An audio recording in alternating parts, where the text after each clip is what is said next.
Kami dari kelompok 3, peserta Latsar CPNS Angkatan Pertama tahun 2023, akan mempresentasikan hasil diskusi kelompok kami dengan judul Reformasi Birokrasi melalui Digitalisasi Layanan. Sebelumnya, izinkan kami untuk memperkenalkan anggota kelompok kami.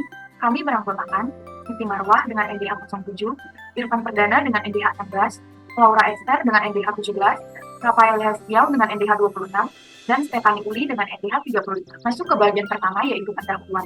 Apa sih kaitan reformasi birokrasi dan digitalisasi layanan? Untuk mengetahui kaitannya, terlebih dahulu kita harus mengetahui pengertian dari reformasi birokrasi tersendiri. Jadi, reformasi birokrasi merupakan upaya untuk melakukan pembaruan dan perubahan dasar terhadap sistem penyelenggaraan pemerintah dalam rangka mewujudkan tata kelola pemerintah yang baik atau good governance.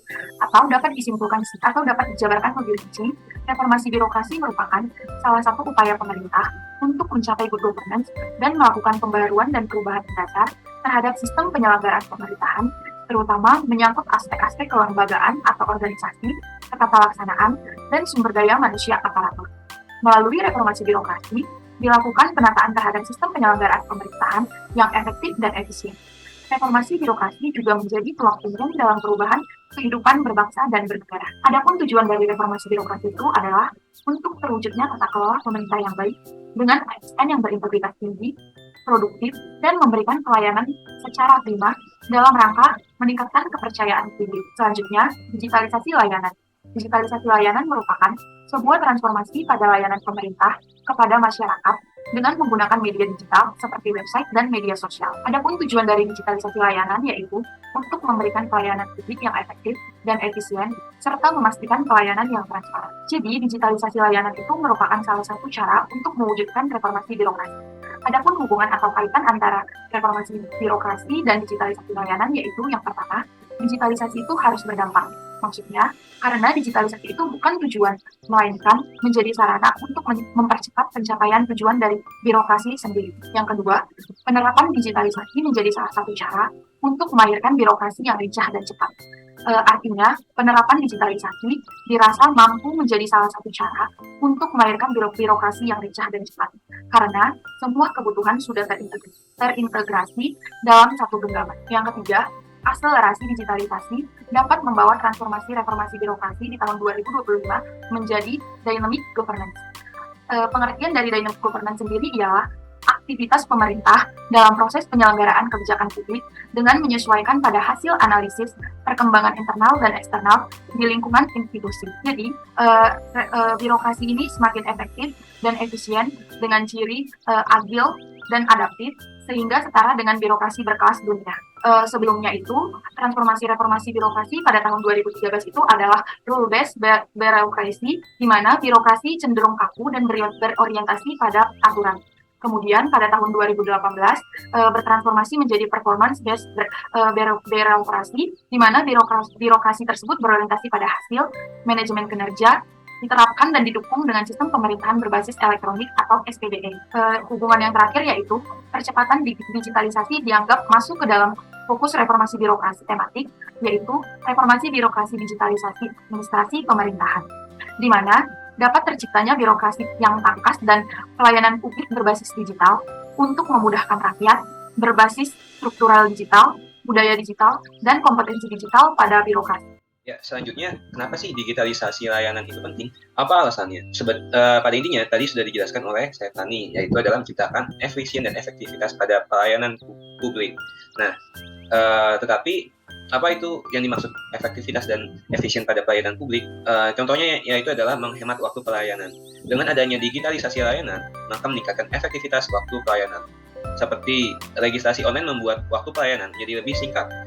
Misalnya yang dari awalnya kita tuh harus ngantri untuk melakukan registrasi, lalu menjadi tidak antri lagi nih setelah adanya registrasi online. Selanjutnya, menghemat anggaran. Digitalisasi layanan dapat meningkatkan efisien penggunaan anggaran. Contohnya, anggaran kertas dan ATK form pendaftaran jadi berkurang dengan adanya registrasi online. Kalau registrasi manual kan butuh kertas dan ATK. Nah, kalau registrasi online kan itu enggak, makanya jadi menghemat anggaran. Selanjutnya, kemudahan informasi publik. Dengan adanya website ataupun aplikasi pemerintah, masyarakat dapat mengakses informasi dengan menggunakan HP. Informasinya langsung ada di genggaman tangan masyarakat. Semudah itu untuk mendapatkan informasi publik. Ya, selanjutnya teman saya yang akan menjelaskan. Selanjutnya, saya akan menjelaskan tentang kondisi saat ini dan kondisi yang diharapkan dalam hal digitalisasi layanan. Bagaimana sih kondisi digitalisasi layanan saat ini, dan bagaimana sih kondisi digitalisasi layanan yang kita harapkan di masa yang akan datang? Yang pertama ialah kondisi digitalisasi layanan saat ini. Untuk kondisi digitalisasi layanan saat ini, masih ada hal-hal yang menghambat terjadinya digitalisasi layanan di Indonesia. Yang pertama ialah keterbatasan akses internet. Tak dapat dipungkiri kalau akses internet di Indonesia sangat tidak merata penyebarannya. Untuk akses internet sendiri, masih ada beberapa wilayah yang tidak terjangkau oleh jaringan internet, seperti daerah-daerah pedalaman, terpencil, dan daerah-daerah di daerah timur. Kondisi ini tentu saja menjadi kendala yang cukup rumit dalam hal digitalisasi layanan, karena digitalisasi layanan sendiri itu sangat membutuhkan akses internet. Lalu selanjutnya ialah kurang SDM yang terampil dalam teknologi. SDM yang terampil dalam teknologi adalah hal yang paling penting dalam menggunakan teknologi. Banyak pegawai di birokrasi saat ini belum terampil dalam menggunakan teknologi informasi. Jika kurang terampil ini tetap ada, maka teknologi yang digunakan akan tidak maksimal dalam penggunaannya. Oleh karena itu, dibutuhkan pelatihan untuk para SDM ini untuk segera terampil dalam penggunaan teknologi, agar teknologi yang digunakan dapat digunakan secara efisien, efektif, dan tepat sasaran. Lalu selanjutnya, sistem informasi yang tidak terintegrasi. Di Indonesia sendiri, beberapa lembaga masih belum memiliki sistem informasi yang terintegrasi.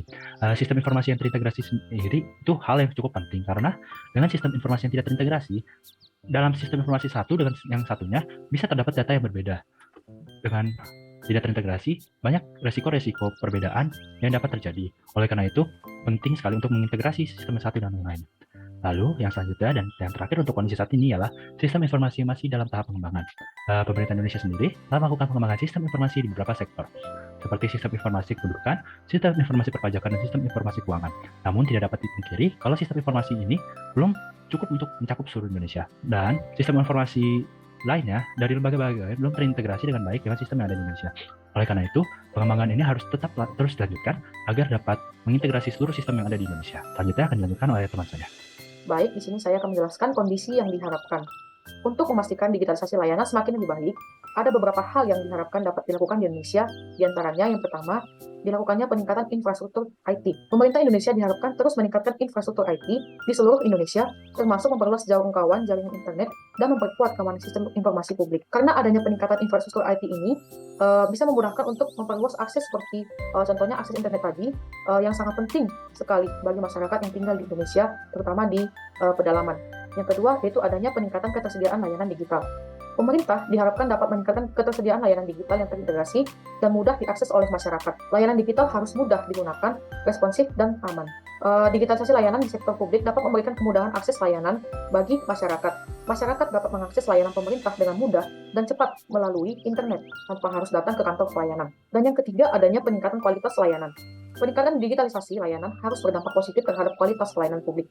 Layanan digital harus memberikan kecepatan, ketepatan, dan kemudahan dalam memberikan layanan kepada masyarakat. Dengan adanya kualitas layanan ini, pelayanan publik diharapkan dapat menjadi lebih cepat, lebih mudah, dan lebih akurat. Dan hal ini bisa meningkatkan kepuasan masyarakat terhadap pelayanan publik. Dan yang terakhir, adanya peningkatan keamanan data. Digitalisasi layanan harus dilakukan dengan memastikan keamanan data dan sistem informasi. Pemerintah harus memastikan bahwa data dan informasi yang disimpan dalam sistem informasi publik aman dan terlindungi dari ancaman cyber. Dengan ada keamanan data ini, mengingatkan kita bahwa pentingnya untuk menjaga data-data yang dikelola, terutama data-data pemerintah, dan hanya pihak yang berwenang saja yang bisa mengetahui dan mengolah data-data tersebut. Dengan ada upaya ini diharapkan digitalisasi pelayanan dalam reformasi birokrasi di Indonesia dapat memberikan manfaat yang signifikan bagi masyarakat dan meningkatkan efektivitas dan efisiensi kinerja pemerintah. Selanjutnya akan dilanjutkan teman saya. Baik, saya akan melanjutkan langkah-langkah mewujudkan digitalisasi layanan publik. Apa aja sih langkah-langkah yang bisa dilakukan? Yang pertama, menumbuhkan kesadaran dan kepekaan penyelenggara pelayanan terhadap perubahan kebutuhan yang terjadi dalam masyarakat. Penyelenggara pelayanan publik harus mampu beradaptasi dengan segala perubahan yang ada. Untuk itu, kesadaran diri dari masing-masing petugas penyelenggara perlu ditingkatkan agar tetap bisa melayani dari hati walaupun melalui pelayanan digitalisasi. Yang kedua, memaksimalkan penggunaan teknologi pendukung pelayanan publik yang tersedia.